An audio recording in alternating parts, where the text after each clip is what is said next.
You had another kind of change the subject. Well, yeah, it was on the subject, but just changing it over to Sam Darnold, right? And you went down down that road anyways, but we hit on it yesterday. Hey, in a lot of ways for Sam Darnold, of course, we know this is good. Yeah, he's the starter, but with, he might be on IR or he's definitely not here for a long, long time, he does have the pressure taken off of him. He now can be, take ownership of the offense and the huddle and really become the leader of the football team that way. So, I don't sit here and go, oh, man, J.J. McCarthy is out. Gosh, there goes the Vikings year.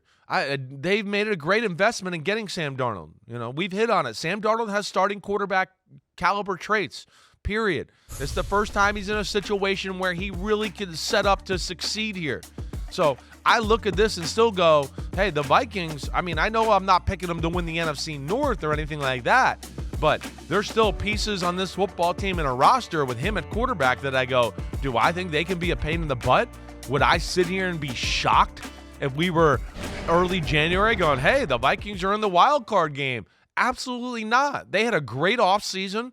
They did pretty good in the damn draft. We know that. They had a lot of pieces already, and I think a lot of those coaches. So, Sam Darnold, we'll see what he's got. I said yesterday it was the silver lining. I am happy for him that he gets to really take ownership and have no pressure and nobody looking over his shoulder. This is the best chance he will ever get. That's right. To turn his career into 100. Something more than, you're right, this guy was a disappointment, this guy was a bust. Yep. We thought he could play at this level, and we were wrong. Here's Kevin O'Connell, who clearly believes in Sam Darnold at this level. Here's what he had to say yesterday about the guy who will now be the starter week 1 and beyond. His ownership of the offense has really gotten to a really good place already. I think he's been able to, from an X's and O's standpoint, lead, which we need our quarterback to do. But at the same time, I think it's just his comfort in how we've built, the atmosphere for all of our quarterbacks, whether it's Sam or JJ. I think it's allowed those guys to have a lot of runway, a lot of ability to just match their work ethic and their daily grind that puts them in a platform that their teammates see it. And then ultimately just going out and doing their jobs. And you stack enough of that together, it starts and looks and sounds like leadership. Geno Smith got ruined by the Jets, and it took 8 years before he bubbled back up again to be a starting quarterback. And he's done well. Not spectacular, but well. Better than anyone ever would have thought when he was labeled a bust coming out of West Virginia as a second-round pick who just couldn't get it done with the Jets. And the common thread between Geno and Sam Darnold is the Jets.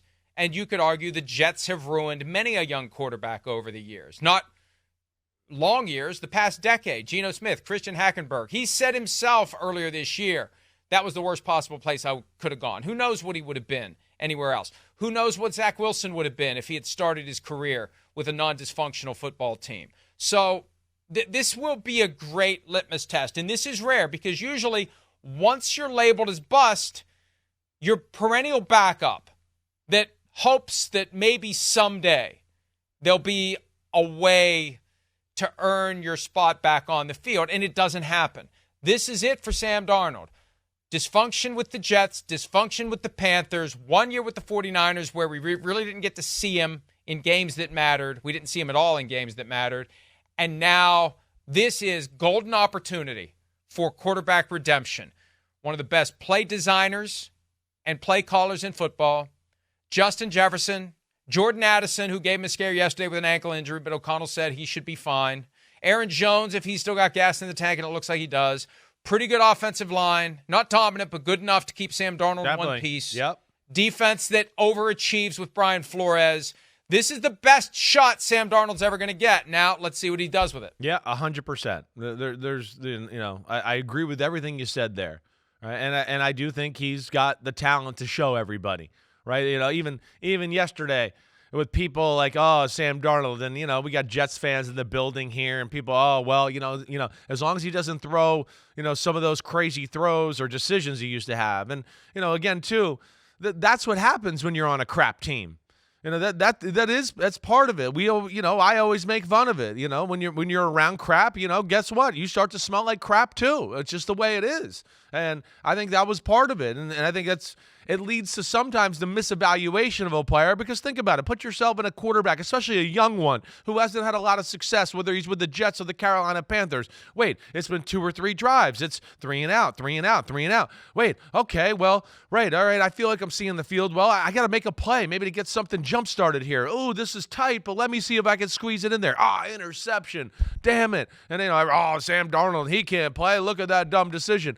Well, as a young guy and you don't have a lot of success and you're trying to lead a team and show everybody you are worth the third pick of the draft, all of that can kind of snowball out of control at times. And it didn't go out of control with Sam Darnold. I'm just saying those were the situations he was planted in. And now, yes, he's got somebody that is in the fight with him and O'Connell, going to give him a ton of advantages schematically, right? And do things schematically that fit his skill set. And, they don't run the ball great, but they pass protect real damn good there in Minnesota, and he should feel comfortable about that. So here we go, Sammy D. Sam Darnold, as some smart people say out there. Yeah. Here we go. Grandson of Dick Hammer, as others might say out there, too. What makes the silver lining shine a little bit more, too, is, and again, this may be why they're just treating it as a given that J.J. McCarthy's out for the season. They don't want to take away from the opportunity that Sam Darnold has, because it helps the team if he takes full advantage of it. You're the guy. Don't worry about J.J. McCarthy. You're the guy. And this may be part of what they're trying to manage internally.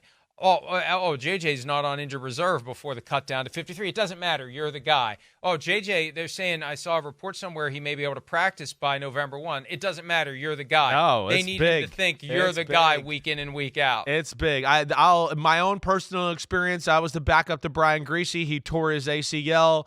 Again, I wasn't like, good, happy. I'm happy. I'm trying to say that, he hurt it.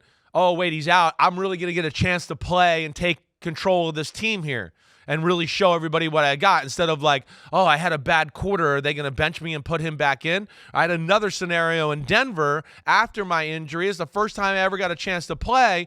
I thought I was going into a game and going to be able to play the whole game. I did not think Kyle Orton would be available. I got to the facility that day for the game, and they were like, hey, Kyle might be able to go. He's definitely going to be your backup. And I remember literally in my own brain going, shit.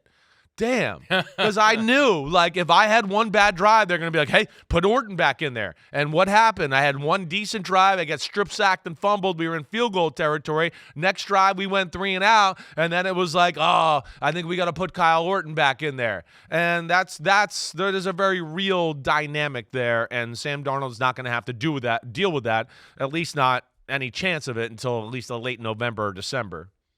One of the things that I like best about the offseason is we don't have to spend a lot of time talking about analytics, but this is one of the realities that transcends whatever mathematical equations you try to slap onto the game of football. And I remember hearing Ron Jaworski explain this on ESPN years ago, and it was one of those moments where the clouds part and you understand.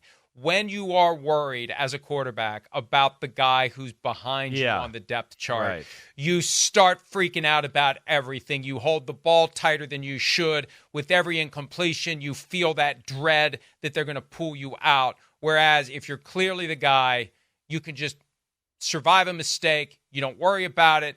You think about the next play. You shrug off what happened, because you're not constantly in fear of that big hook that's going to pull you off the field. Exactly. And that's what Darnold has now. And that's why I think, and again, we'll see. We got 2 weeks.